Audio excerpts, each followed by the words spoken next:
Welcome to Roy English Learning Academy. আজি মই Assam higher secondary education কাউন্সিলৰ আন্ডাৰত যিসকল ছাত্ৰ-ছাত্ৰী হায়াৰ সেকেন্ডাৰী সেকেন্ড ইয়াৰ বা ক্লাছ 12 ত পঢ়ি আছে তেওঁলোকৰ বাবে এটি খুব গুৰুত্বপূৰ্ণ ভিডিঅ লৈ আহিছো আগতে মই কেবেটো ভিডিঅ লাষ্ট লেসন নামৰ পাঠৰ ওপৰত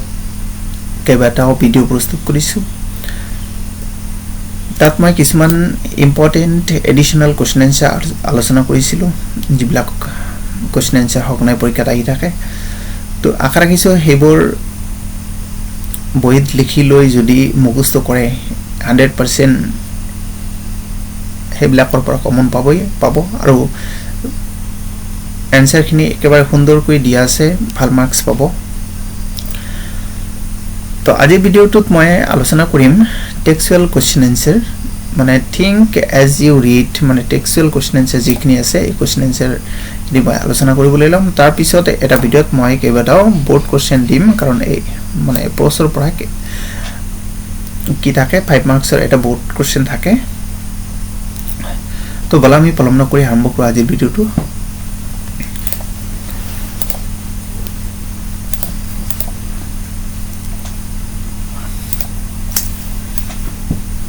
First question, what was France expected to be prepared with for school that day?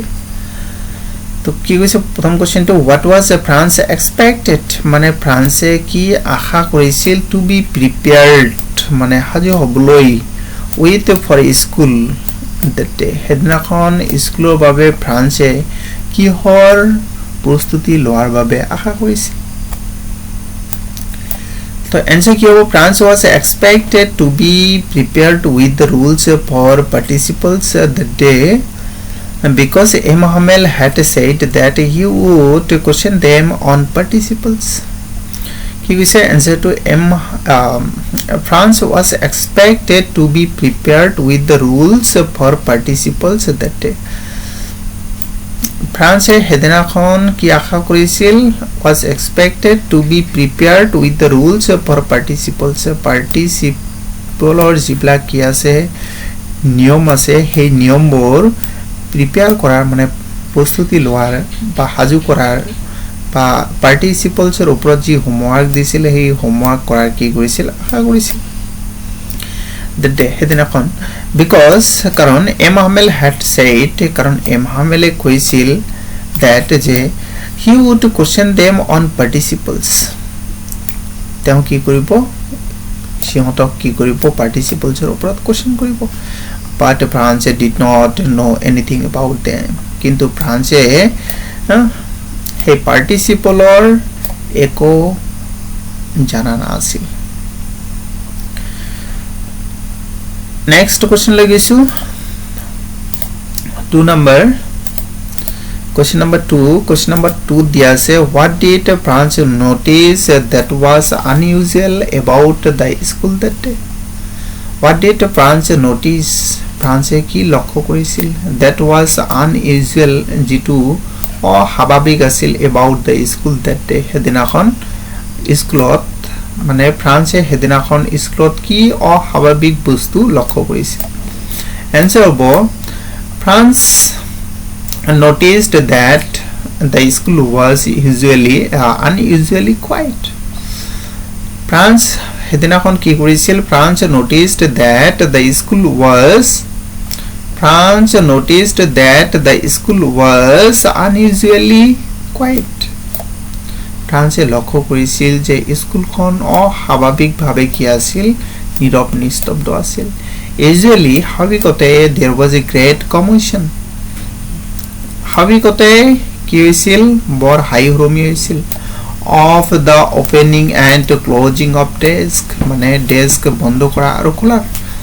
of lessons repeated in unison তাৰপিছত পাঠ দোহাৰাৰ and the teachers use ruler rapping on the table aru hikhok jonor daor ji mari lor mari ekon table uprot rapping mane thoptopar hopto hona goisil সাধাৰণতে যেতিয়া school আৰম্ভ হৈছিল তেতিয়া ইবৰ কি শুনা গৈছিল কিন্তু হেদিনাখন কি আছিল নিৰৱ নিস্তব্ধ আছিল but that particular day কিন্তু hey নিৰ্দিষ্ট দিনাখন it was as quiet as Sunday morning কিন্তু hey নিৰ্দিষ্ট দিনাখন বা hey দিনাখন স্কুলখন কেনেকুৱা আছিল Sunday morning or নিচিনা মানে দেওবাৰ ৰাতিপুৱাৰ নিচিনা আছিল next question লৈ আইছো question number 3 দিয়া আছে what had been put up on the bulletin board কি মানে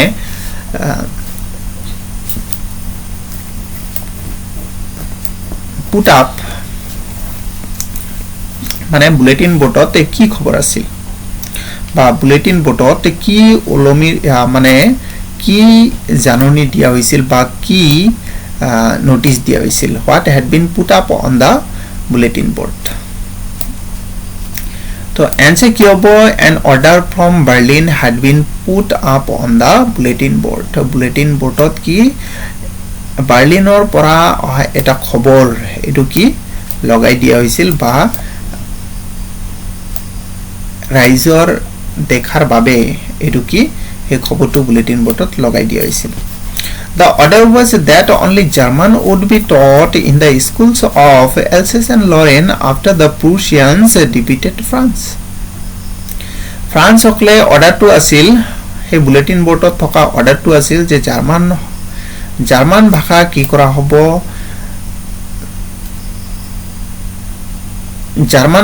kora hobo hikwa hobo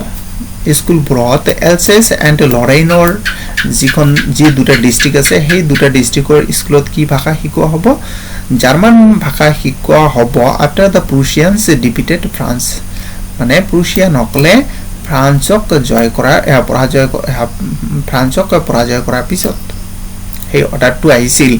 যে প্ৰুছিয়া নকলে যেতিয়া ফ্ৰান্সক কি কৰিছিল পৰাজয় কৰি এই দুখন ডিস্ট্ৰিক্ট কি কৰিছিল দখল কৰাৰ পিছত হে বুলেটিন বোৰ্ডতে হে খবৰটো ওলমি আছিল বা হে খবৰটো লগাই দিয়া হৈছিল যে পিছৰ দিনাখনৰ পৰা কি কৰা হ'ব এলসেস আৰু লৰেইনৰ এই দুখন ডিস্ট্ৰিক্টৰ যিবোৰ স্কুল আছে সেই স্কুলত কি ভাষা শিকোৱা হ'ব জাৰ্মান ভাষা শিকোৱা হ'ব নেক্সট কোৱেশ্চন লৈ আইছো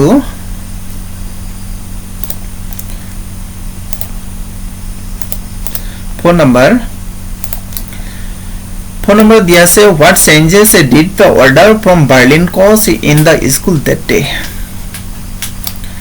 Berlinor পৰা অহা খবৰটো স্কুলত কেনেকুৱা পৰিৱৰ্তন আনিছিল তো answer to হ'ব the order from Berlin brought some changes in the school that day Berlinor পৰা অহা খবৰটো স্কুলত কি কৰিছিল হেদিনাখন স্কুলত কিছু পৰিৱৰ্তন আনিছিল the school was as quiet as a Sunday morning স্কুলখন কি আছিল Sunday morning or নিচিনা দেওবাৰ ৰাতিপুৱাৰ নিচিনা কি আছিল নীৰৱ নিস্তব্ধ আছিল some village people were sitting on the back benches in the classroom আৰু ক্লাছৰুমৰ মানে শ্ৰেণী কোঠাৰ পিছফালে থকা কিছুমান বেঞ্চতে কি আছিল কিছুমান গাঁৱৰ মানুহ বহি আছিল The teacher M. Hamel or his common beautiful dress aru M. Hamel hedinakhon ki korisil tar dunia sola jor ki korisil pindisil ei asil hedinakhon school poriborton next aisu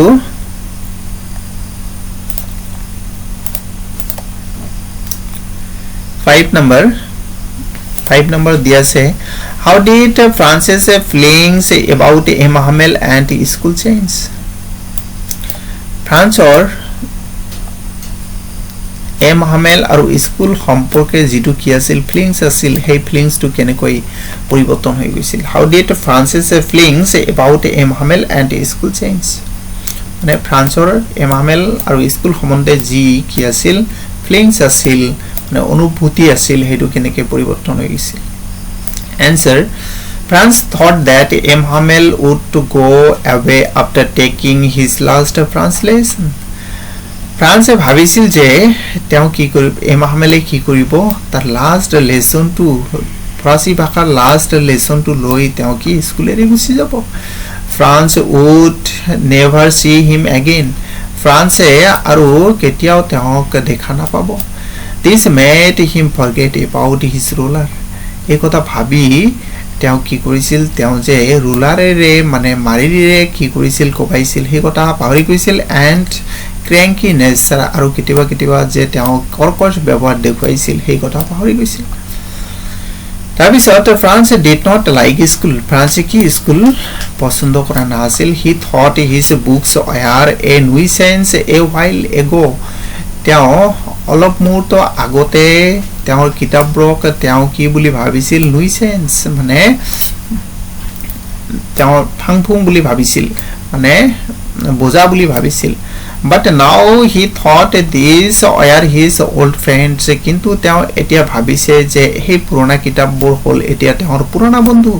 and he would not give them away আৰু তেওঁ এইবোৰক কি মানে এৰি নিদিব তো এয়াই আছিল আজিৰ ভিডিওটো তো মই পিছৰ ভিডিওত কেইবাটাও বোৰ্ড কোৱেশ্চন আলোচনা কৰিবলৈ যত্ন কৰিম তো পৰৱৰ্তী এটা ভিডিওত লগ পোৱাৰ প্ৰতিশ্ৰুতিৰে আজিৰ ভিডিওটো ইয়াতে সমাপ্ত কৰিছো ধন্যবাদ